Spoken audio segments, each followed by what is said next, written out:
शिवाय नमस्तुभ्यम महाराज। आप सभी लोग जानते हैं कि साल का पहला सूर्य ग्रहण 17 फरवरी 2026 मंगलवार के दिन लगने जा रहा है और ये ग्रहण अमावस्या के दिन पड़ रहा है और ये ग्रहण कुंभ राशि में लगने जा रहा है। इसलिए इस ग्रहण को लेकर गर्भवती माताएं बहनें बहुत ज्यादा चिंतित हैं कि साल का पहला सूर्य ग्रहण है तो क्या ये ग्रहण हमारे भारत में दिखाई देगा, क्या भारत में अंधेरा छा जाएगा और क्या भारत में इस ग्रहण का सूतक काल मान्य होगा और ग्रहण के दौरान ये सूतक काल के दौरान गर्भवती माता बहनों को किस नियम का पालन करना चाहिए। सारी अद्भुत जानकारी हम आपको इस वीडियो में देने वाले हैं। यह वीडियो विशेष रूप से गर्भवती माता बहनों के लिए है, इसलिए इस बात का ध्यान रखें। महाराज, वैसे तो सूर्य ग्रहण के दौरान पृथ्वी पर रहने वाले सभी लोगों को नियमों का पालन करना चाहिए और इनमें विशेष रूप से गर्भवती माता बहनों को खासकर ध्यान रखना चाहिए, क्योंकि ग्रहण के दौरान नकारात्मक ऊर्जाएं हमारे आसपास होती हैं जो कि गर्भवती माता बहनों के बच्चों पर असर डालती है। इसलिए जब भी सूर्य ग्रहण पड़ता है तो गर्भवती माता बहनों को विशेष सावधानियां बरतने के लिए कहा जाता है। आइए महाराज, सबसे पहले हम जानते हैं कि भारत में यह सूर्य ग्रहण कब लग रहा है, सूतक काल कब से शुरू होगा और इसका समय क्या है। महाराज, साल का पहला सूर्य ग्रहण 17 फरवरी 2026 मंगलवार के दिन लग रहा है और इस दिन सूर्य ग्रहण की शुरुआत भारत समय अनुसार दोपहर को 3:26 से होगी और सूर्य ग्रहण की समाप्ति शाम 7:57 पर होगी। यानी कि इस सूर्य ग्रहण की कुल अवधि 4 घंटे 32 मिनट की होगी। महाराज, इसी के साथ में सूर्य ग्रहण के समय में एक ऐसा समय भी होता है जब सूर्य ग्रहण अपनी चरम सीमा पर होता है और वह समय 17 फरवरी को शाम 5:40 के आसपास का होगा और इस समय सूर्य ग्रहण पूर्ण प्रभाव में होगा और यह सूर्य ग्रहण ककंड सूर्य ग्रहण होगा। महाराज, अब सबसे बड़ा प्रश्न कि क्या यह सूर्य ग्रहण भारत में दिखाई देगा और क्या इसका सूतक काल भारत में मान्य होगा। महाराज, वैसे ये सूर्य ग्रहण भारत में दिखाई नहीं देगा और इसका सूतक काल भी मान्य नहीं होगा, पर हमारे नियमों में जब भी सूर्य ग्रहण लगता है तो उसका पूरी पृथ्वी के ऊपर असर होता है।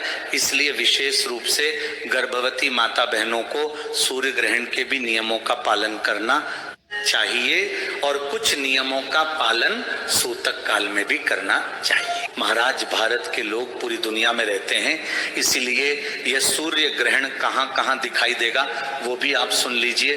देखिए, साल का पहला सूर्य ग्रहण अंटार्कटिका, दक्षिणी महासागर, दक्षिणी अफ्रीका के कुछ हिस्सों में दिखाई देगा।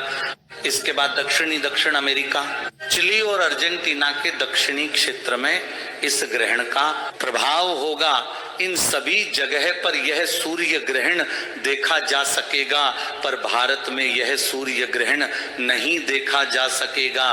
पर महाराज, जिस समय पर हमारे भारत में यह सूर्य ग्रहण लग रहा है उस समय पर सूर्य देव हमारे यहाँ पर उपस्थित होंगे। इसलिए ग्रहण के समय का गर्भवती माताएं बहनें और सभी लोग विशेष रूप से ध्यान रखें।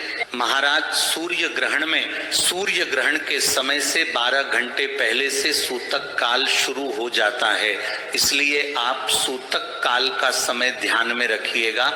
अब हम गर्भवती माता बहनों को कुछ सावधानियां बता देते हैं जो कि उन्हें ग्रहण और सूतक के समय ध्यान रखनी है। महाराज, वैसे इस सूर्य ग्रहण में मंदिरों के कपाट वगैरह खुले रहेंगे, पर आपको सूर्य ग्रहण के समय में मंदिर नहीं जाना है और न अपने घर के भगवानों को स्पर्श करना है। महाराज, गर्भवती माता बहनों को सूर्य ग्रहण के सूतक काल के समय में विशेष रूप से किसी भी धारदार चीज जैसे कि कैंची, छुरी सी जैसी चीजों का प्रयोग नहीं करना चाहिए और सिलाई कढ़ाई भी नहीं करना चाहिए, वरना इसका सीधा प्रभाव आपके बच्चे के ऊपर पड़ता है और इस नियम का पालन आपको सूतक काल और ग्रहण काल के दौरान करना है। इसके बाद इस सूर्य ग्रहण में आप सूतक काल में भोजन पानी ग्रहण कर सकते हैं, पर ग्रहण के समय में आपको भोजन पानी ग्रहण करने से बचना चाहिए। बाकी अगर आपको ऐसा लगे कि ज्यादा जरूरी है तो आप ग्रहण के समय भी भोजन पानी ग्रहण कर सकते हैं। इसी के साथ में गर्भवती माता बहनों को ग्रहण के समय में विशेष रूप से घर से बाहर नहीं निकलना चाहिए और हो सके तो सूतक काल में भी इस नियम का पालन करना चाहिए। और सूर्य ग्रहण के समय या सूतक काल के समय आपको सूर्य देव की तरफ भी नहीं देखना चाहिए। महाराज, इसके बाद सूर्य ग्रहण के समय में गर्भवती माता बहनों को क्या करना चाहिए जिससे कि उनके बच्चे पर कोई असर ना हो, वो भी जान लीजिए। महाराज, सबसे पहले सूर्य ग्रहण और सूतक काल शुरू होने से पहले आपको तुलसी पत्र तोड़कर अपने घर के पीने के पानी वाले स्थान पर, भगवानों के स्थान पर रख देना चाहिए। ग्रहण के दौरान आप किसी भी प्रकार की फिल्म, कार्टून या दंगे वाली चीज या सीरियल वगैरह बिल्कुल ना देखें, क्योंकि इस समय जैसा आप देखेंगे वैसा आपके बच्चे पर असर होगा। गर्भवती माता बहनों को सूर्य ग्रहण के समय में एक स्थान पर बैठकर भगवान के नाम का ध्यान करना चाहिए या मंत्रों का जाप करना चाहिए। और सूर्य ग्रहण और सूतक काल के समय आप अपने मोबाइल या टीवी में भजन या कथाएं सुन सकते हैं। इससे आपके बच्चे पर अच्छा असर होता है। और ग्रहण के समय गर्भवती माता बहनों को गुस्सा नहीं करना चाहिए और झूठ भी नहीं बोलना चाहिए। महाराज, इसके बाद सूर्य ग्रहण की समाप्ति के बाद गर्भवती माता बहनों को विशेष रूप से सबसे पहले स्नान करके अपने पूरे घर में गंगा जल छिड़कना चाहिए और अपने घर के भगवानों को भी स्नान कराना चाहिए और दीपक जलाकर उनकी पूजा करनी चाहिए और उनसे प्रार्थना करना चाहिए कि इस सूर्य ग्रहण में हमसे कुछ गलती हो गई हो तो उसका असर हमारे बच्चे पर ना पड़े। ऐसा आप आशीर्वाद दीजिए। महाराज, इसी तरीके से सूर्य ग्रहण और सूतक काल में गर्भवती माता बहनों को ध्यान रखना चाहिए। भले ही सूर्य ग्रहण भारत में ना दिखाई दे रहा हो, इसका सूतक काल मान्य ना हो, पर जब भी ग्रहण हमारी पृथ्वी पर ही लगता है, इसलिए पृथ्वी पर रहने वाले सभी लोगों पर इसका कुछ ना कुछ असर जरूर होता है। तो नियम का पालन आप जरूर करें। और अगर